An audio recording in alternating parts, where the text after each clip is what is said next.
listening to Real Estate Insiders Radio, featuring successful real estate insiders, influencers, and trendsetters sharing proven tips and strategies to help you navigate the complex world of real estate right now. And welcome to today's show. I'm your host, Felecia Phillips Curtis. Today's show is sponsored by prospective.com, your go-to partner for real estate investment solutions. Connect at prospective.com today, and you too will prosper when you buy or sell your investment property. Prospective.com, where real estate investments produce cash, clarity, and calm. Call 1-800-5-SOUTH-1. It is your time to prosper. It is a pleasure today to have on today's show our guest, Charles Porter, also known as Chuck Porter. Mr. Porter is an educator, I would say, in the world of real estate. He helps buyers and sellers understand better the condition and the care of their prospective home purchases. So we need Mr. Porter on both ends of the spectrum. He educates sellers on potential unknown or hidden issues to help them prepare for the sale of their home. He helps buyers on the condition and care of their prospective home purchases. You can choose from a list of things that this gentleman does, but he basically has 25 years in the inspection business. And that's unmatched when you also mention or think about 40 years in the construction industry, which is instrumental because I just recently closed on a house last week where I wanted an inspector, but I actually needed an inspector with construction expertise because the house was a mess. He is also an expert on radon, formerly on the National Radon Speakers Board. He has 5 years also as an expert on-air radio personality for a home improvement talk radio show. He has personally, all by himself, or with the help of others, I assume, from time to time, performed over 14,000 home inspections. Welcome to the show today, Chuck. Thank you very much, Felecia. I appreciate that. Absolutely. And thanks for that nice introduction.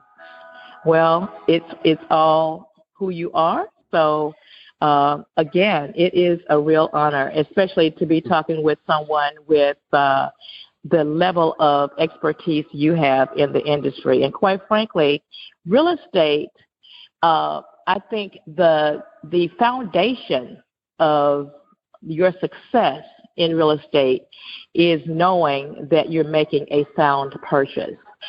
Everyone talks about the numbers when it comes to purchasing and selling real estate, but those numbers don't make sense unless you know that property. So it is definitely a real value to have someone with your expertise on today's show. Again, welcome.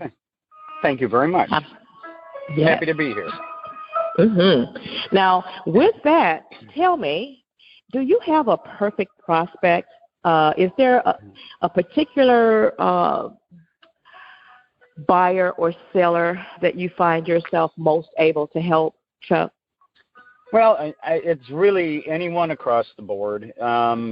Unless you have a lot of construction experience or know about these things, there are so many aspects to a home that it's difficult to know all the systems and to be able to go through the house piece by piece and evaluate it to understand what it is that you're getting and find out what defects there are. There are always defects. I probably these days about 50% of what I do is new home construction, and there's defects in brand new houses. So really? Of course. Oh yeah, absolutely. It's no one's perfect, and as hard as a builder may try to build a perfect house, it's not achievable.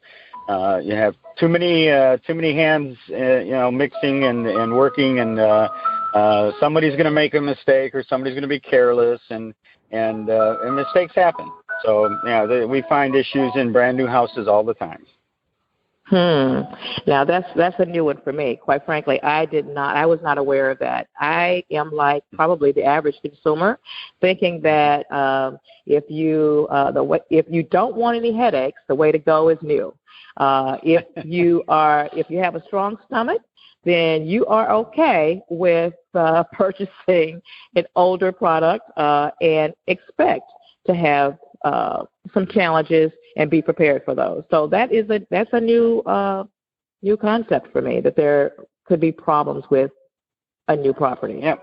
Yes, and it happens. And I think you also have to have a strong stomach to go through the new home building process, because that can be awfully frustrating as well. Working with builders can be a real challenge to achieve your goal at the end, which is a nice new home. But there's a lot of headaches that come into that also. Yeah. Now, tell me, are there 2 to 3 problems, real or perceived, that you typically solve in these scenarios, whether it's a new construction or if it is an existing purchase? It's across the board. There are more defects, what I would call common or typical defects, that seem to crop up more frequently in homes. But the challenge is just figuring out what the condition of the home is overall. I can go down a list on new homes. The issues with roofing, issues with broken trusses are very common issues in new construction. Looking at existing homes, it runs the gamut. It could be anything from a plumbing leak to an electrical problem. I can't really say, looking at my vast experience, that there's any real 1 or 2 or even 3 items that come to the forefront, because it's different every day. And that's one of the things I like about what I do, is it's always a challenge, and every day poses a different question. Wow. So investigation skills are probably pretty paramount in this arena. Yes, absolutely. And that's again another thing I enjoy most about it is being able to recognize clues in a home that tell you something might be wrong with a particular component or system, and then tracing down those clues and figuring out what it is exactly that's wrong, and analyzing it, what needs to be done to fix it, and just being able to educate the buyer on what they're facing as far as repairs are concerned, and going forward with the future of the home. Wow, you know what? I just had a fresh cup of coffee, and maybe my imagination is out the roof, but I'm envisioning like a CSI of real estate here. You know what? It kind of is like that. Exactly. Because sometimes we find ourselves, I can run down a rabbit hole pretty quickly if I can't pinpoint the cause of a particular problem. And I can spend a fair amount of time sometimes just looking at one particular item that I'm scratching my head and going, why is this way? But right. But yes, it is a little bit like that. Now, is there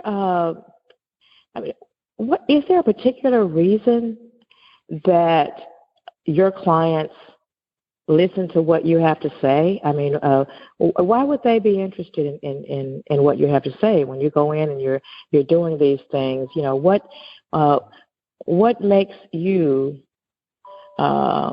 someone who adds value? Well, I guess it has to do with, again, my experience. It's there's a lot of home inspectors out there in the world, and it's an industry that's filled with a lot of different personalities and individuals. But I always advise people, whether in conversations, I don't care if they use me or anybody. I always tell people it's a good idea to get a home inspection. Hopefully, you're going to get a home inspector that has a good head on their shoulders and is experienced. I think you mentioned it earlier. A background in construction is really a very good basis for a home inspector to have. My early life experience, I was an electrician, and I could go down a list. I did many things through my life, and fortunately, I've been blessed to have a lot of different experiences. And I was a rehabber and investor myself for years. So I bought and sold many properties, and I learned those lessons. And so I understand the real estate market. I've been a licensed real estate broker in the past. I kind of really do have a very broad knowledge and understanding of all sides of the real estate transaction. Right. Of course, my specialty or my true expertise and focus is understanding the components of the house and the condition of it.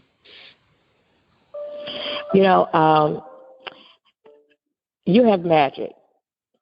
What is your magic or your expert ability? Is that radon in addition to what you just mentioned? Because I did notice that you are a radon expert. Yeah, and that's it's knowledge that I've acquired over the years. Many years ago, or I'd say about 20 years ago, when I first started doing radon testing, that industry was controlled by the EPA. And I had to be certified by the EPA in order to test for radon. And so I actually carried a federal ID, EPA ID for doing radon testing. Later on, years later, the EPA sold that off to private enterprise, or they privatized it, and it went off to the National Environmental Health Association, took it over.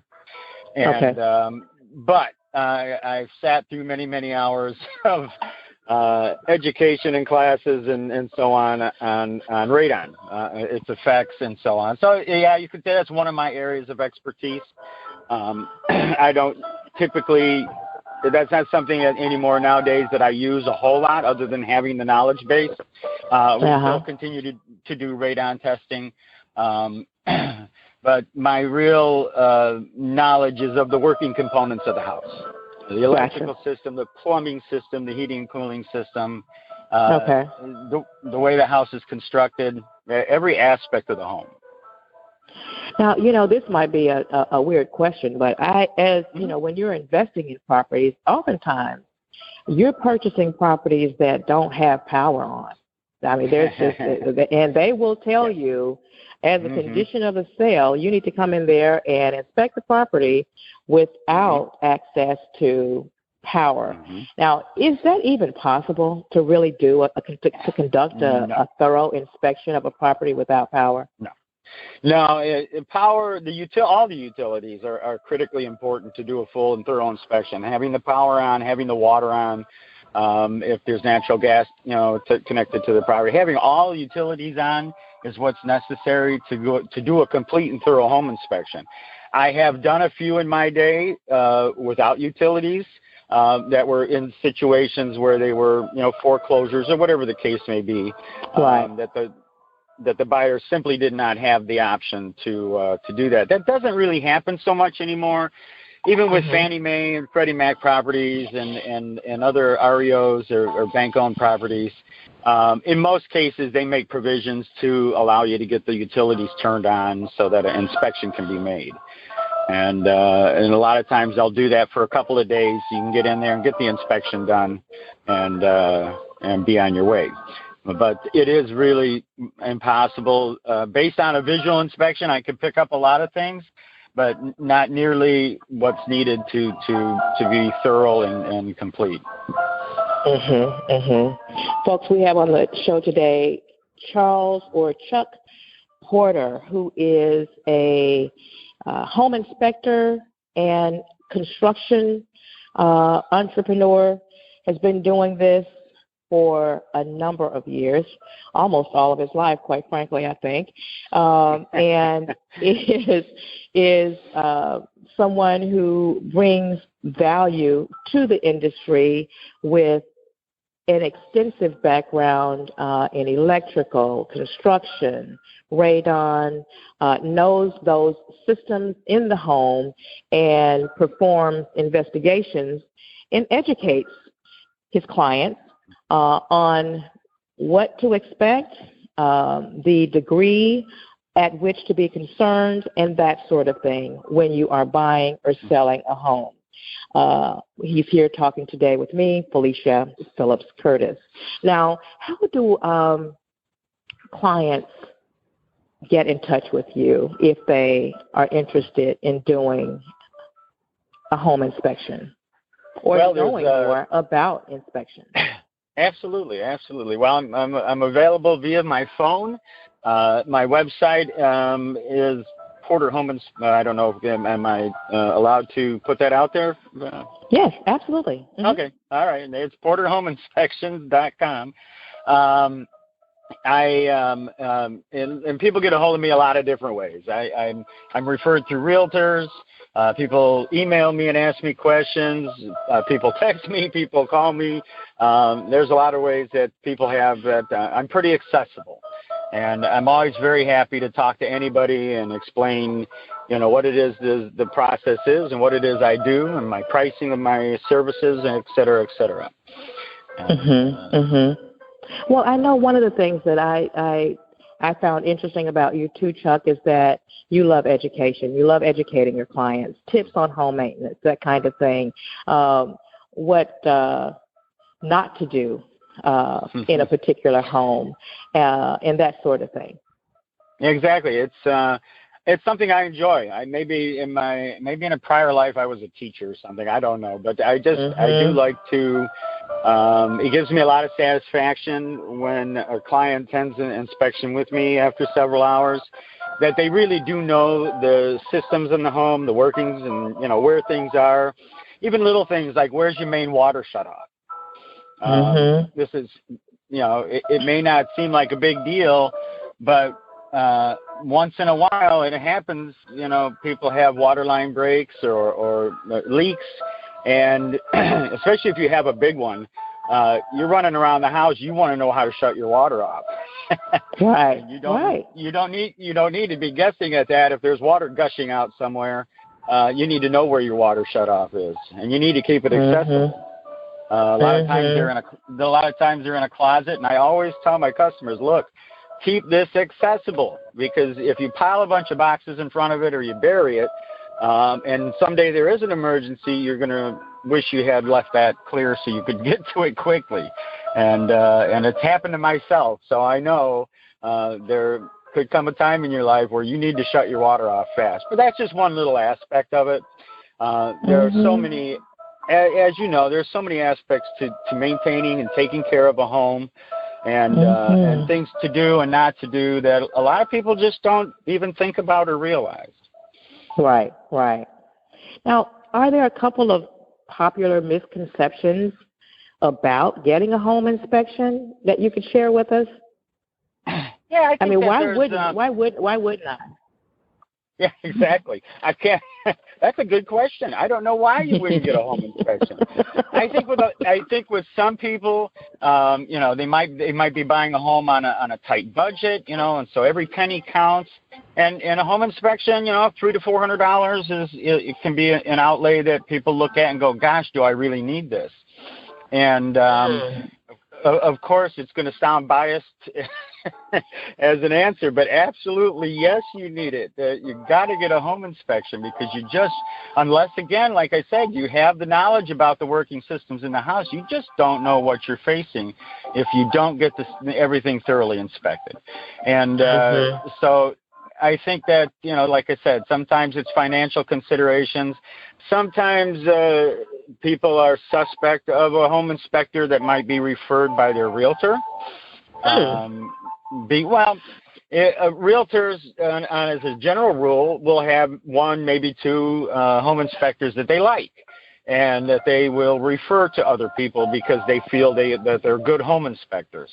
However, coming from the other side is, if you're a skeptical person, you might look at it and say, why is this realtor, referring this particular home inspector? Is it, do they have an agenda? Right. And because, at the end of the day, the realtor wants to make their money by selling the home and closing on it. And and the inspector can sometimes foil that. When I first got into the business in the early 90s, home inspections were in the industry was in its infancy. And I remember very clearly my first years in the business, home inspectors were looked upon as the absolute scourge of the earth when it came to realtors. What? The realtors despised home inspectors. They didn't want to have anything to do with a home inspector. They didn't want to have anything upset the apple cart. They wanted to go through the process and get to the closing table. They didn't that want makes people, sense now. Yeah. Mm-hmm. Yeah, but now that attitude has changed completely from then. It's been a total transformation. Realtors now, they want the home to be exposed to the buyer. They want to have any potential issues explained to the buyer, because it's liability on all sides. Right, and, right. So if a buyer buys a home and discovers after they've moved in that they've got some big problem that's going to cost them, thousands or tens of thousands of dollars to correct, that's where lawsuits stem from. And, so it's better all the way around, that the home get a thorough home inspection. And so I think sometimes people just don't, and that's fine too, because I have people contact me all the time and they'll say, well, my realtor referred me to this guy and I found you on Google and I like your reviews and I want to hire my own because I don't trust what the agent's telling me. And that's fine.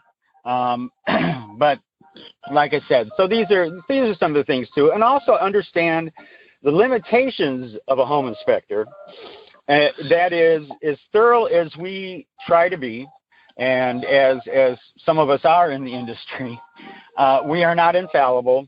We do not have X-ray vision. We do not have a crystal ball. If I had either of those two, my rates would be a whole lot higher. The fact of the matter is, it's not a guarantee in life that if you get a home inspection, that you're not going to have a problem with your home, because things happen. Things crop up, things happen, things change. And if you're buying an existing home with components that are, more aged, you just never know. And it really is anymore nowadays, especially.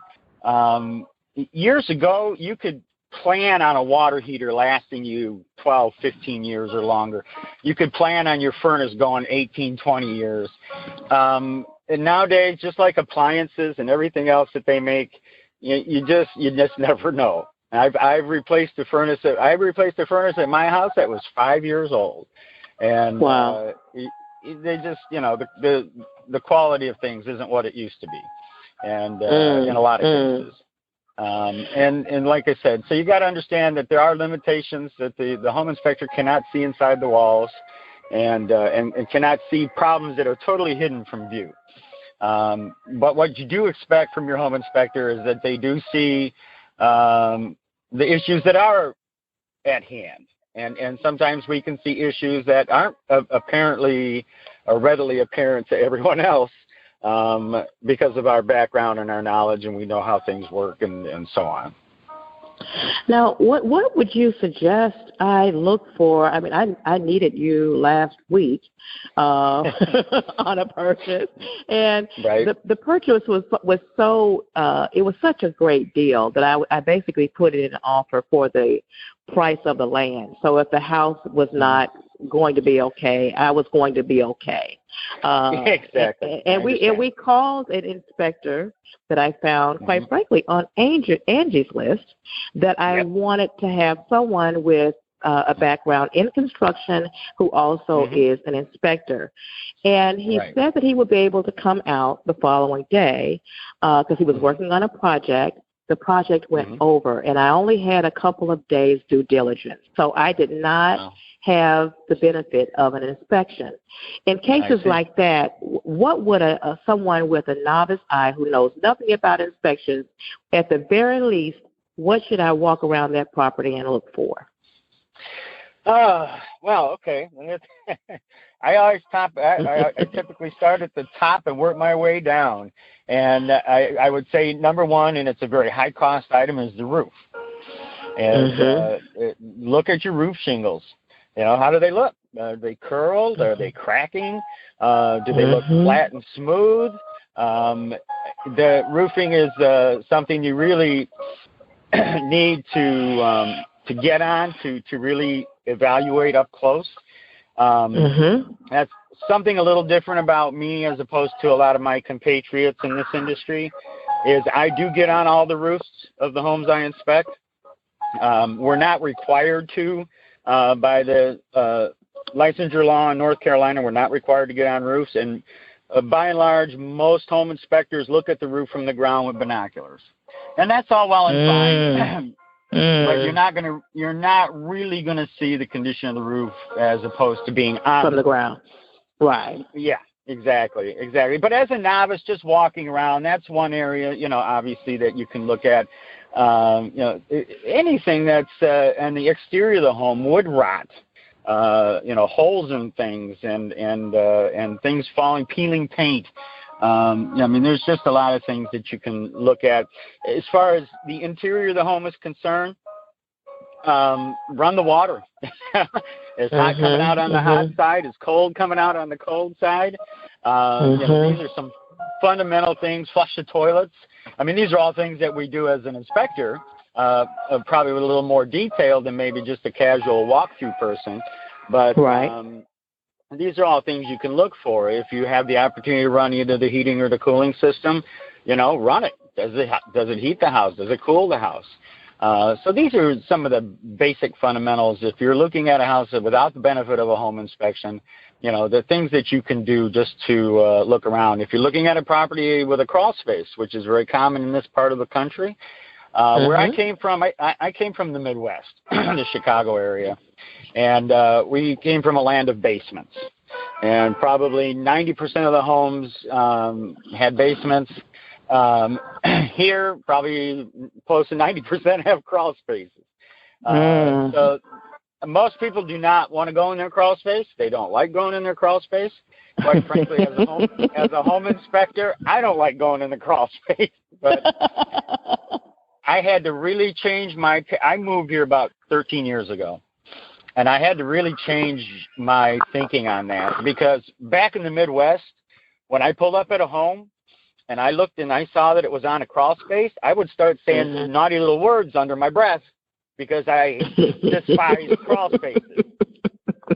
Of course, lo and behold, I moved to North Carolina, and I had to change my attitude because most homes are on crawl spaces, and I just had to get used to it. But open the crawl space door, look down there. Is there water? Do you see a bunch of garbage, debris, or is it pretty clean? Is there plastic on the ground? These are all things that you can, you know, start putting together some ideas of how the home's been maintained, or you know, right. So there's many things. Right. Now, I looked at a mobile home one day last week. First time seeing one in ages. They have really come a long way. But I noticed when I walked in, the floor was unleveled. And it was on some type of cement block structure with a crawl space, and there was an opening, and I was able to look under there. It was completely dry, but I wondered, I mean, with a home, you know, wood rots, and you may have some foundation issues, but with a mobile home, I was just thrown on that one. I said, well, that's time for an inspector. Well, and the problem with modular homes or mobile homes is the underside of the home is actually sealed, typically with a black type of Tyvek or tarp barrier. So you can't see any of the framing, you can't see any of the underside of the floor, and that is a very common issue in modular homes or mobile homes, where you see floors that are undulated or uneven or even a lot of times soft. If you walk across them, you can feel them kind of bounce. And it's a very common issue in modular homes where floors will get will delaminate over time because they put in cheap flooring or thin plywood, and sometimes moisture can get trapped under there. And it's a very common problem in modular houses. The problem with that is, again, as a home inspector, we can't really see anything when we go underneath it either. So that's one of those deals. If you have that in a modular home, you're going to have to pretty much figure on pulling the flooring up and approaching it from that aspect, and possibly replacing some plywood. Wow, that sounds expensive. Yeah, it can be. It can be. Perhaps not as expensive as some things are, but if you're a rehabber, if you're flipping, if you're investing as a for rental, I mean, there's just a lot of different levels, as you are probably well aware. When you're making investment purchases, there's a lot of different things that you need to take into consideration and look at. And in the years I was in the investment business, we purchased many homes, most of them for flips. I purchased some apartment buildings that we kept for rentals. And like I said, it's all like I said, the numbers. And that's also a very critical part of investing, is you got to know what the costs are going to be when you purchase that property. That's correct. Knowing the price and the comps and that you can make out good on it is all well and fine. But if you purchase a home and you're planning to put $20,000 into it because that's what you can see, it needs carpet, it needs counters, it needs whatever, and you get in there and you find out it needs a whole lot more, or foundational issues or plumbing or whatever it is, and you end up spending $40,000, then there goes your profit. And and that's probably, as a flipper investor, one of the key things that you really need to get good at is figuring out what your costs are going to be. And again, a good home inspection is critical to that, because a good home inspection can tell you what it is you're facing and what you need to have done. Well, it sounds like if you're going to do that, unless you're in the business yourself as with inspection background or construction, you just need to have a good Charles Porter in your back pocket. It's helpful. It is helpful. But like I said, ladies and gentlemen. Go ahead. I'm sorry. No, you're fine. Go right ahead. No, I was just going to say, I've been doing this a long time, so I could tell you a story. I could write books on the things that I've seen and found and discovered and were surprised at. And, some years ago, when I was probably a little more arrogant, I used to tell people, I've seen it all. I've seen everything. I don't say that anymore because I'm surprised. I find myself surprised very frequently. A lot of things I have seen, but I'll tell you what, something new crops up almost all the time, and you just never know what you're going to find when you're investigating a property. Right.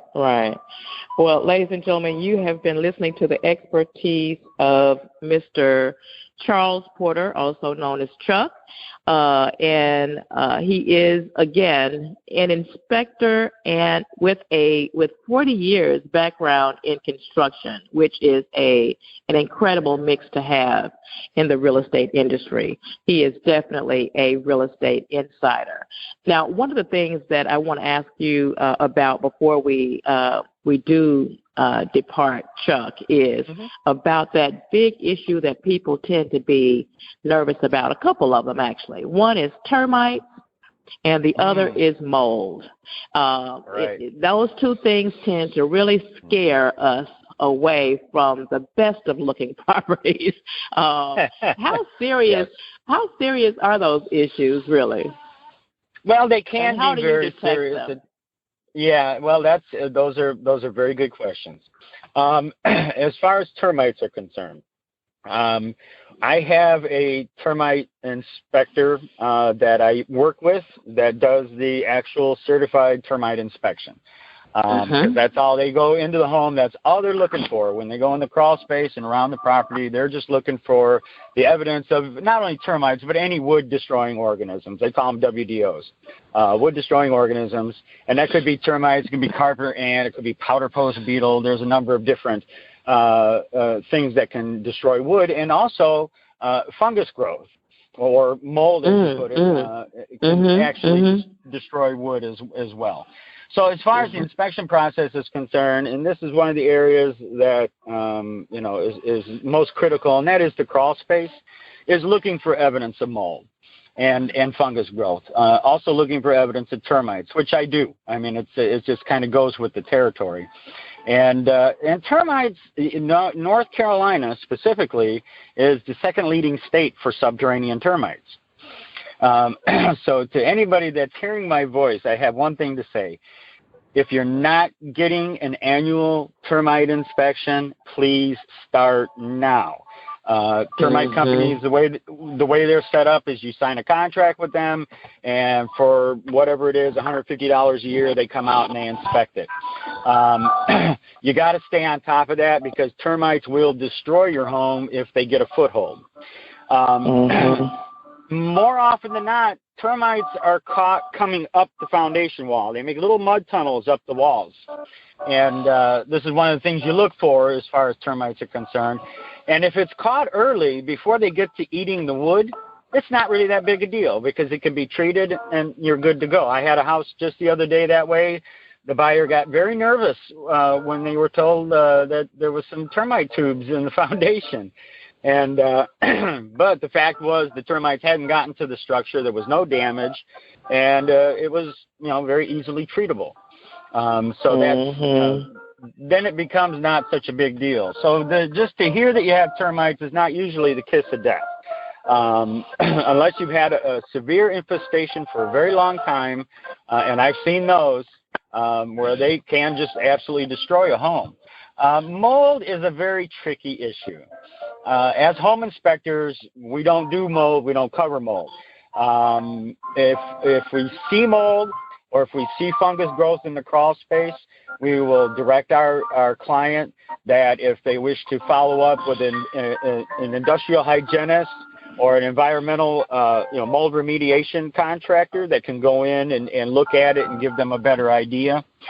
The thing I find in North Carolina is I would venture to guess probably 80% of the homes I am in or crawl spaces I have inspected have some form of fungus growth in them. It's very common here. And, when I came to this state and I saw that they built on open crawl spaces, vented crawl spaces, I just thought, that's really not a good way to build here because we have such high humidity in the summer that it's very difficult for even a well-vented crawl not to get some fungal growth on the wood.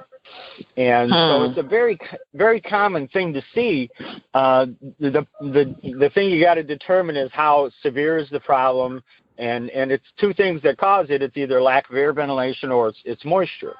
And and moisture can be it can be caused from a number of things, either from a wet crawl space that doesn't have a vapor barrier on the floor. It could be from a plumbing leak. It could be from a number of things.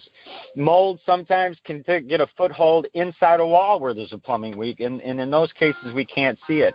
The only way really to know if a home has mold issues, because like I said, there are some that are inside walls that no one can see. As good as you can inspect the home, you might not see a speck of mold, and that home might have a mold issue. But it's a rarity, and the testing is kind of expensive. But and again, I tell people all the time, if you have a mold test done, this is the key thing to remember.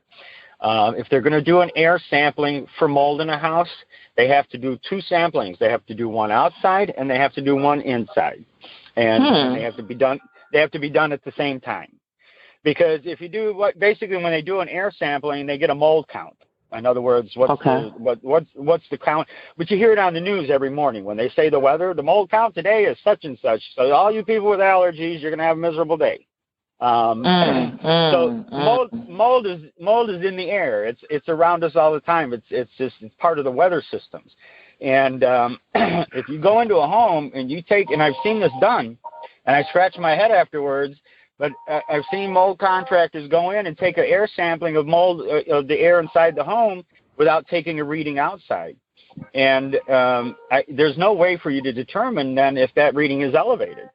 Because if the mold count outside that day is 90 and you take a mold count inside and it's 40, well, you might think 40 might be high, but if it's 90 outside, then it's understandable.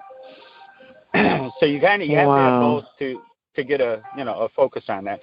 There are, and I've been through mold certification. I've been through the mold certification process in the past also. And like I said, I've done many things and worn many hats.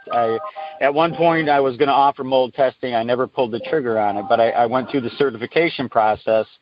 And there's like 10,000 or more known types of mold, and they haven't even named them all. And out of those 10,000, there's like 3 or 4 that are considered to be truly dangerous. So it's a but. However, if you do have mold allergies, any kind of mold can drive you crazy or give you health problems. So wow. That's, it is what it is, and you just need your home inspector to go down and tell you what the moisture levels are in the crawl space. We take moisture readings and to hopefully assure that you don't have a severe problem. Well, that makes a lot of sense.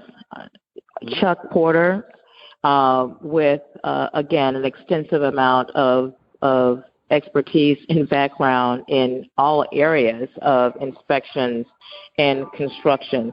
Now, if there was someone who's listening to the show today, Chuck, who is an aspiring inspector, is there any one thing you wish someone had said to you or had shared with you prior to becoming an inspector that would have just made all the difference in the world? Any words of wisdom? That's a good question. Probably that it is not. I think a lot of guys go into this business, guys and girls. I'm not being, it's both sexes. But anyway, both sexes. A lot of people go into this industry or this business thinking that they're going to burn up the world and make a lot of money and do a lot of business. And that's not the way it works at all. It's a difficult industry to break into because you do have a lot of established home inspectors that have their clientele base or people that refer them. And in most cases, real estate agents, because that's where home inspectors typically go to for their business. You can advertise a lot of different ways, but the lion's share of our referrals come from real estate agents. And a lot of times realtors are not interested in talking to a new home inspector, especially talking to a new home inspector, or referring them because they're an unknown entity. And, right. So I guess my best advice is if you're not from a construction background, and I see this. There are people that go into this industry that there's courses that are offered at community colleges and other locations where you can simply go and take some courses, go through a program and get your home inspection license without any construction background. That I'm leery of that. And, so I think that if you're going into the business, be prepared to have another stream of income that you can live on until your inspection business takes off. And it was different when I started, but I'll tell you something. 1992, when we started our inspection business, the first year I was in business, I did 4 home inspections for the first year, and all I did that first year was put myself in the phone book. But at that time, I was a rehabber and investor. I was in the investment business. So I had 4, 5, 6. I think we had at times like 7 houses at a time going. I had 2 crews of guys working, and I was busy all the time. I didn't, the home inspections was started more kind of as a sideline than anything else, or to supplement my cash flow, because as you know, in this business, cash flow can be difficult when you're in the rehab business. Right. And we were suffering that, back in the late 80s, early 90s. We would buy inventory. We would pay money for the materials and all the fix-ups. And when we sold the home, then the coffers got refilled.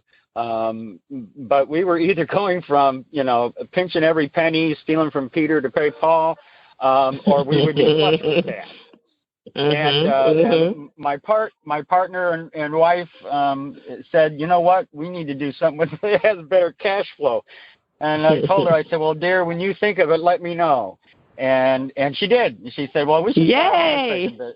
Yeah, she said, we should start a home inspection business. And I'll never forget, I looked at her and I said, you are crazy. I can't do that. And she said, you're selling yourself short. Yes, you can. And I said, okay. So like I said, the first year we did 4 home inspections. The second year I started to market the company more, with brochures and flyers at realtors' offices. And the second year I was in business, I was over 200, I think, or 200 or 300 inspections. So we grew very quickly then. But to actually make a living in this business, it takes quite a few inspections. And that makes sense. To get that many inspections, you have to have quite a few realtors referring you business.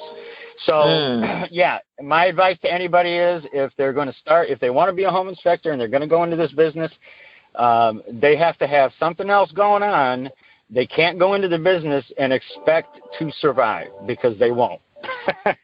That's good advice. That's good advice. Well, yeah. and it's true for real estate. It's true for real estate. Mm-hmm. You can't expect to go out and get your real estate license and burn up the world your first year. Very few people do that. I mean, I have seen it happen once or twice. There was a particular case, a short story, a realtor back in the Midwest, that her husband was a cardiovascular surgeon. They did not need the money, but she was bored. And so she got her real estate license, but they had so many blasted connections and friends and, people from their, from their country of origin, that they just had such a large circle of people. She just started doing business right out of the box. But for most realtors, it doesn't happen that way. And it's a very slow process to build up that referral network. Customers that used you and liked you and referred you to other people, that's a process. So if you decide you're going to go into the real estate game, I mean, outside of investing, if you're going to be a realtor or you're going to be a home inspector, you got to be prepared for some lean times until your referral system catches up. Makes perfect sense. That is wisdom coming from our guest of today, Charles Porter, also known as Chuck Porter. That is at 40 years worth of wisdom being shared during today's show. And it has been a real pleasure having you with us today. Can you give us some information? Oh, absolutely. It really, truly has. This has been extremely educational for our guest. He's here with me today, Felecia Phillips Curtis, and I would love to allow you a moment to share again before we close out how you can be reached and how folks can make connections with you and learn more about what you do and connect with you if they need to use you in your area. I wish you were nationwide, quite frankly, but how would they reach you? How would they reach you? We'll start with the phone. My phone number is area code 919-264-2080. My website is porterhomeinspections.com, and the email is porterhomeinspections@gmail.com. And those are the best ways to reach me. And just let me know. I'll be happy to if you have a question about anything at all. I'm always happy to talk to people. I frequently will talk to people that don't always become my customer, and that's all right too. Everybody has their has the way they go. Just be cautious in life when you buy or pay for anything. Do your due diligence, research the person that you're hiring, what their experience level is, and price should not be a determining factor when hiring a home inspector. That's a little bit like saying, well, I'm going to open the phone book and find the cheapest doctor I can go to because I want to save a buck. That's interesting. Yeah. Mm-hmm. Yeah. No, I mean, it's because the prices, the little you would save by going to a cut rate or a cheap inspector or somebody that doesn't do a good job or a thorough job could end up costing you so much more down the road. So anyway, because you're not nationwide, Chuck, for those of us who need to have someone like you, how do we find a good contractor / inspector in our markets? Because it is something that I agree with you that you just have to have. There's many ways. A nationwide basis, there's an organization called ASHI. That's ASHI. And that's the American Society of Home Inspectors. And they have a website, and they are a good resource to go to because their members are, they continue with their, continuing education, and they try to make sure that their members are all good inspectors. And Angie's List is a good source, Home Advisor. And you know what? Google. I have a 5-star Google rating. And a lot of people, I get a lot of business from that. So these are some resources that you can use, and even if you find somebody on ASHI or Angie's List, it's a good idea to Google them and see what their reviews are, if there are any reviews on them. Because when you think about it, a lot of people choose things in anything from restaurants to you name it via Google searches, and it is a very valuable tool, to see what the comments are that people make about a business. Right. Thank you so much, Chuck Porter. Well, thank you for having me on. Into your world today. Thank you for letting us peek in. Here's wishing you continued prosperity in inspections, construction, venue of real estate. And thank you, prospective.com. Now you know where to go when you want to prosper in real estate. That's 800-5-SOUTH-1 or text 678-499-2575. I'm your host, Felecia Phillips Curtis, the voice for insider information in the exclusive world of real estate. Until next time, take care.